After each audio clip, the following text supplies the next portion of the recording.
All right, McLovin Against the Grain brought to you by Red Hook.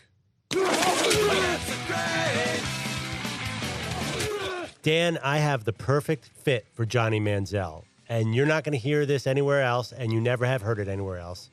How about the Jacksonville Jaguars? Listen to my reasons.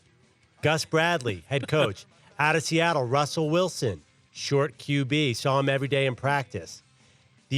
Also, look at the other options. They're not going to go Clowney. They got Red Bryant, Chris Clemens in free agency. They're not going to draft Bortles. There's no way you go from Blaine Gabbert to Blake Bortles. They're basically the same person. I'm sure Blaine Gabbert has a hot girlfriend just like Blake Bortles.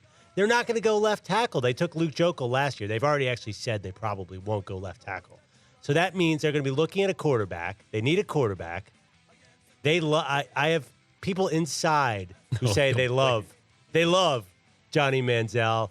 I think you were right all along, and I don't want you to deviate from your stance, because if it's a tie... I'm not deviating from it. And Luke Jokel was his teammate in college. So I've been on the record as saying if I'm Jacksonville, I take Johnny Manziel. And I also think he'll have a good pro day because, come on, having a good pro day is so easy. Teddy Bridgewater was the outlier here. Everybody has a good pro day. There's no defenders on the field. But I don't think people will go into Manziel's pro day wanting him to succeed.